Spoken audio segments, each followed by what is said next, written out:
Hello and welcome.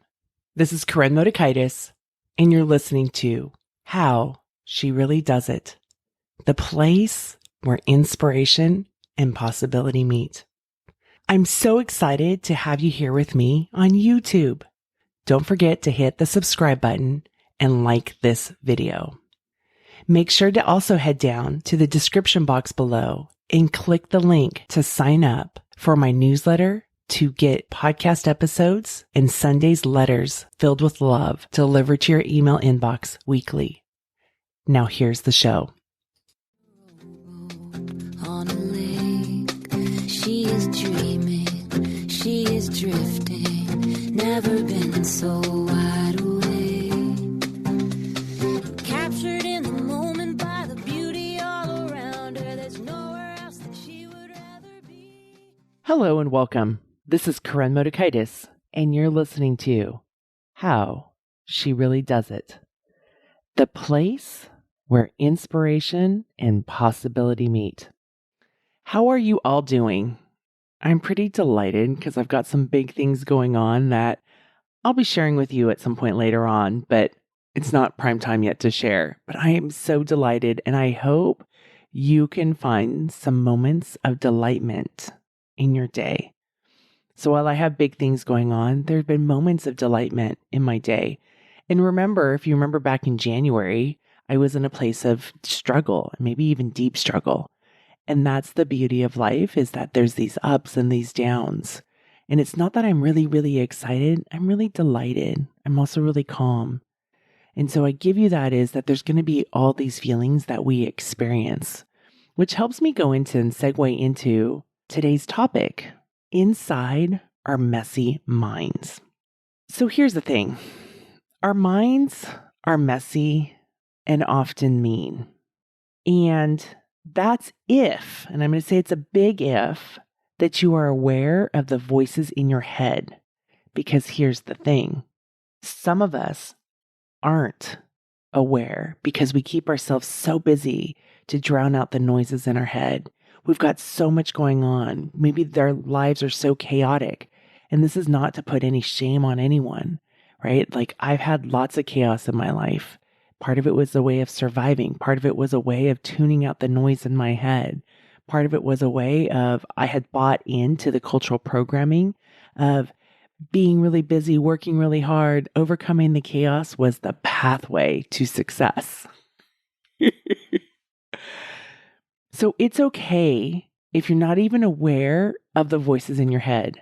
Sometimes my clients come to me and they're not aware. When I ask them the question of what's the story or what are you making this mean, they have a blank look. They're not aware. It doesn't mean that it's not happening. They're not aware. They're moving so fast, and that's okay. Because as we partner and as we work together, what happens over time is they become aware. And then that helps us to be able to help them overcome and create the goals that they want to create. So it's okay if you're like, Koren, I don't know what you're talking about. My hunch is you may be a newbie on the show because we've been talking about this for a long time. Or maybe you've been listening for 5 years and you're like, oh, I'm starting to get what she's talking about. My friend, I've been there with you. There have been times I was like, oh, this is what so-and-so meant 5 years ago. Not a joke. There'd be sometimes I would be so drawn to somebody. They'd be a guest on the show and I would love everything they said. And they could have basically been speaking a different language because while I felt really good of being in that moment, I really had no idea what they were saying. And it would take me 5 years and then I would have clarity and insight around it.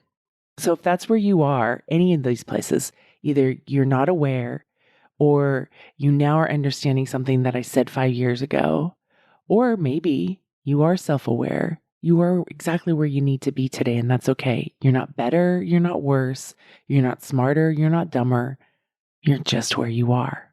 And notice I put that word just in. For those of you that don't know, I actually did a podcast many years ago, eliminating the word just, because it's a way we dismiss ourselves. And notice I did that.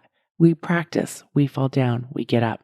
So as you slow down and as you become more self-aware, You start to notice the stories, the beliefs in your head, the meaning that you give things. This is all happening inside of our heads, inside of our minds, inside of our brains, right? Their stories, their beliefs, their meanings that we put on things.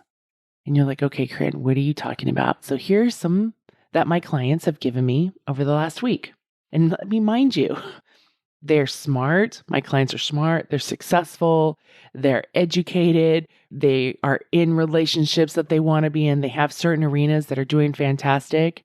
Maybe they're living their dream and they're in a position that they always wanted to be in. And they have this messiness inside of their brain. And I realize as I even say and start to give you some of their accomplishments, you're going, oh, well, Koren's working with the special people and I'm not one of those. My invitation to you is do not discount yourself in your own story, in your own success. Because yes, if you were in a room, if I had an event and I had my clients in a room with you, you may think, wow, they're really special. But here's the thing, you are too. And it's about being able to recognize it. And if you're not at the goal that you want, if you're not at the level of the work that you want, it's a matter of what are the steps for you to take to create that. Okay. And that's what I help people do. That's what I help people do every single day. With that being said, here are the stories of my highly accomplished, successful clients who have messy brains inside. So these are the stories that they said. I'm just going to read through them. This was said today. I'm just a shit about following up. I did something wrong. He doesn't care. Maybe there's something we've done. It, meaning my company, will go down on my watch. I'm not important. It's all downhill from here. Can we just get rid of Mother's Day? Side note, I at least had 2 clients this week ask that same question. There are reasons that revenue came, and I can't replicate it. I'm not on the inner circle. I'm not important enough for people to keep their commitments. Us blank are so unlucky. I'm lazy. Did those resonate with you? Have you been able to identify with one of those, maybe a handful of them, that goes on in your brain? This is what goes on in the brains of successful people. This is what goes on in the brains of successful athletes, professionals, parents. I've heard these stories. I've had these stories.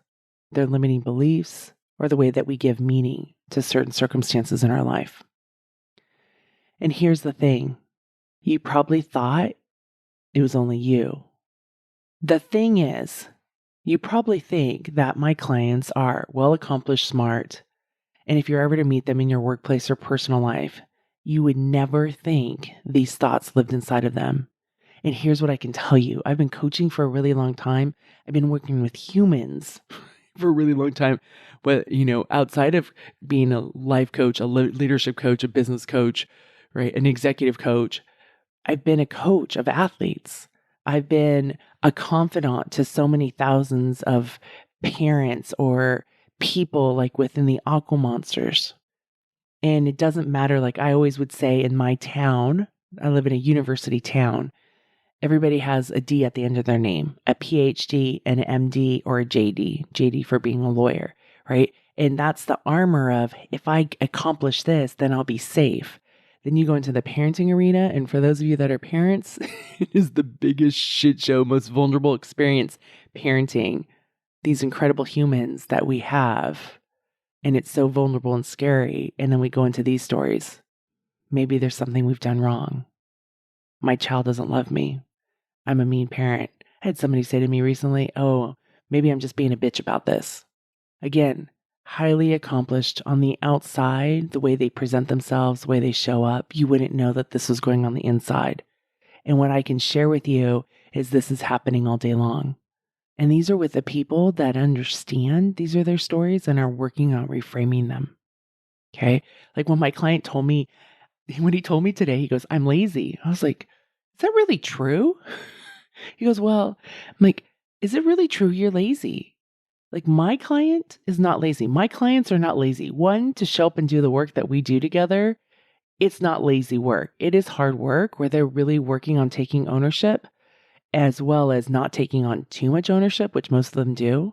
They're hardworking. Their professions are really important to them. Their families are really important. Their relationships are really important. Probably the person that's not so important is themselves, because they were taught to discount themselves and put their work in front of them or other people in front of them. So my clients aren't lazy, but a lot of them will align with that belief of I'm lazy. I'm like, maybe you're working too much. Maybe we need to work less. Koren, how's that possible? This isn't working. And what if you could do better work and actually be more profitable? And I have a lot of clients that have accomplished this by working less. I'm not talking about the 4-hour work week. I'm talking about not working 60 or 80 hours a week. So here's the thing. We mistakenly believe, we think it's only me that thinks this way. It's only me that has this messiness inside my head. And what I am here to tell you today, whether you can receive it or not, is I can assure you, we all have messy minds. It's inside all of us. And they're often secrets that we carry. We carry them so deep inside. And sometimes it may be so secretive, you may not even know. You may not have that self-awareness. So for instance, for years, I didn't know I had this voice in the back of my head that said, money doesn't happen to people like you, Koren. That was the voice in my 20s. When I was in university, I really believed that. I wasn't aware of it. I just didn't think it was possible. I was hoping and praying. I was at university in the early 90s. I was hoping and praying if I could make $18,000 a year, that would be double what it was costing me to go through school and put myself through school. Right? Like 18,000. That was what I was like, gosh, if I can do that, I'm going to be okay. Because I didn't believe that money happened to people like me. That was a limiting belief based on what I put meaning to in my childhood, based on the stories that I created to try to understand what was going on. And then I applied these to my own limiting beliefs. And then one day I realized, oh, it's not about money happening to me or money not happening to me. Money doesn't grant me worthiness or not. There are tools to make money. There are tools that can destroy money, right?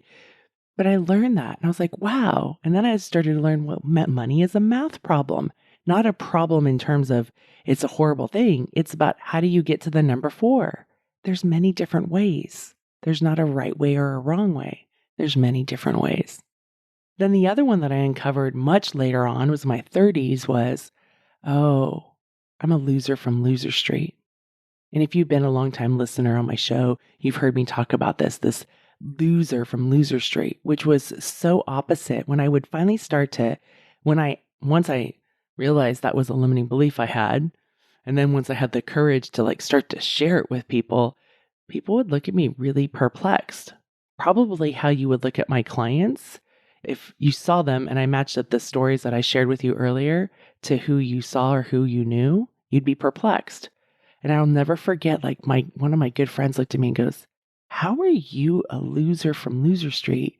I watch you, and when you set your mind to something, you make things happen, right? But the inside of me was beating me down and telling me I was a loser from Loser Street and that I couldn't have what I wanted and don't dream too much because I'm only going to be disappointed. It was a mess up in my brain, and it still can be messy, not as much as a mess. So in my university years, I just figured it wasn't possible to have lots of money. And I didn't even have a deep understanding of why. It was just that way. That was the example of a secret and not even knowing it. And part of it was there was so much shame. I was hiding from that. Something was wrong with me and something was wrong with my family. And that's why we had financial struggles. So because of the shame, I just so disconnected from the voice inside. And then later in my 30s, it was about uncovering being that loser from Loser Street. And that was a huge secret. That was a secret I kept for myself until I was 34. And then once I identified it, I was like, I'm not telling anybody this. What are you talking about? Can't let people know this, because the last thing I wanted to be perceived as was a loser. So it was a huge secret I kept for myself until I was in my mid-30s. And it was even bigger secret of me not sharing it. And now I share it all the time because I've overcome it. And now I understand shame loves secrecy, right? And so it's really important to own your story and love yourself, as Brene says, and share it with people who've earned the right to hear it. So I've really done a lot of work, and I can share it here with you. It's not going to be the trigger that's going to take me down like it did 20 years ago. So back then, that's when I learned about limiting beliefs. So here's the deal. All of this has taken a lot of coaching, deep work to let go of that belief. Because when I first found out about it, I was like, uh-oh. If you guys, what was it? Different Strokes, the show Different Strokes. Remember when he would say, "What you talking about, Willis?" Like, that's kind of how I responded to my own brain. Like, "What you talking about, Koren? What do you mean this loser from Loser Street?" And we're going to just put that away because we don't even want to identify with that. We don't even want to bring that up because what if it's true? And being able to own it with myself, and then being able to talk about it with people who've earned the right to hear it, people who could be confidential, people who weren't going to use it as a weapon against me, right? And that's why coaching can be so helpful for my clients, is they come and they share their innermost stories in a place that is safe, that will never be used against them. So I needed to challenge these beliefs. I needed to question it, to own it. And then finally, to be willing to laugh with myself about it. Like, oh, yes, here's this belief I have that I'm a loser from Loser Street. Is that really even true? No. There are times that I lose, there's times that I win, and there's a whole bunch of in between. And then so I could be astonished of how this would even be possible, because it's so contrary to so much of my life. So remember, we also are meaning-making creatures. We are awfully fantastic at telling ourselves painful stories in defense of ourselves, because we don't want to be too arrogant. We don't want to be disappointed. We don't want to lose face. We don't want to be too much. And here's the thing, my friend. We all have messy stories. We all have insecurities. We all have limiting beliefs. And you may be like, "No, Koren, I'm really good." And here's the thing, because I remember years ago, I was talking to somebody, for a gentleman, and I was talking about shame. And he's like, he was really interested in it. He goes like, "Yeah, I don't experience shame." And the thing that I know, I don't know a situation. And the thing that I know is that typically for men, it's going to be around money. How much money do you make, or how much are you worth? What is your title? Or about sex. Those are very triggering arenas typically for men, right? There's other ones. So we all have limiting beliefs. So it can come down to what arena. For example, I don't have the shame or insecurity about not being an athlete, especially the athlete I once was. I'm really clear when people like to identify me as a swimmer, I remind them I was a swimmer in a different century. I was a swimmer up until the mid-90s, and then I retired, and I've no longer been an athlete nor a swimmer. And that's a really important identity for me, because what I identify as being an athlete is not a lifestyle I want to continue to live, and that's okay. So I have accepted that I'm a 50-year-old human and don't want to train the 20 hours a week that I used to. And when I was an athlete, there were so many days where I had so much shame for not being good enough in one aspect or another as an athlete or as a swimmer. That's an example of maybe you don't have shame in this arena. Maybe you don't have shame in the arena of parenting, and you're like, "Wow, Koren, I understand that being a parent is really hard for you, and this has always been my sweet spot, and this is the area that I can really thrive." That is awesome, right? We all have different arenas, and then look for the arena where it is a shame trigger for you, and it's okay. Unpack those, declutter those messy stories.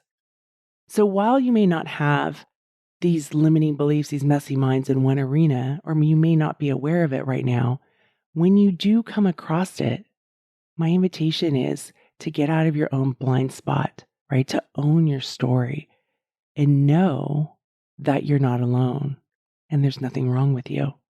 And the bonus is there's a way through this to the other side.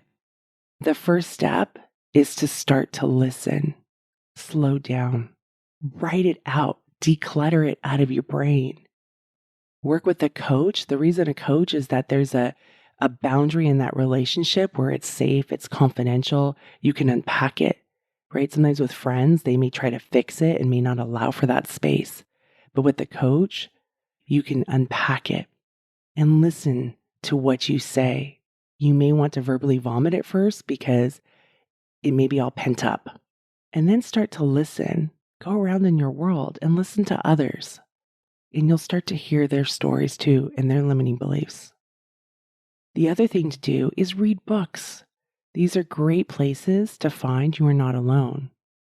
Another resource for you is listen to my show. There's over 800 episodes here. I have monologues like this, as well as hundreds and hundreds of shows with past guests. And no matter how famous, New York Times bestselling author, how accomplished, the thing is that they've had their own messy brains. The examples I use with work with my clients is always with the idea of protecting their privacy and their identity. And they're true stories, right? Much like the stories I shared earlier in the podcast, you're not able to identify them. My clients might be able to identify themselves, but you're not able to. You're not going to know who they are or who's on my client roster. They're true stories. Those were the stories that I wrote down while taking notes in their sessions. And I went through the notes and I grabbed them to put in here and share with you.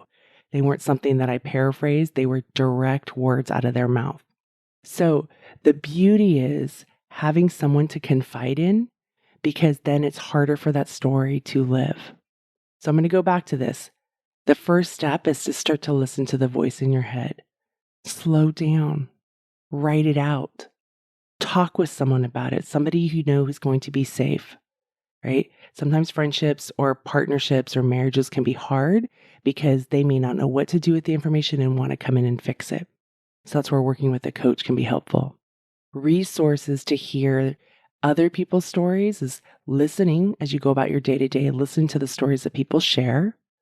Sometimes people aren't going to be as vulnerable, right? They may not tell you the difficulties that they're having in certain arenas. And listen, read books, because again, you'll hear stories and you'll gather insights. Listen to my show. For guests that share with you or former client work that I share in a confidential way, right? So that this is all providing the common humanity of you're not alone. And remember, it's not just you. We all have these messy minds. And it's so important that we love ourselves as we unpack, laugh with ourselves, not judge ourselves, because that is how we can release it, is by letting it go, by owning it and loving ourselves and laughing with ourselves. The judgment makes us hold on to it longer.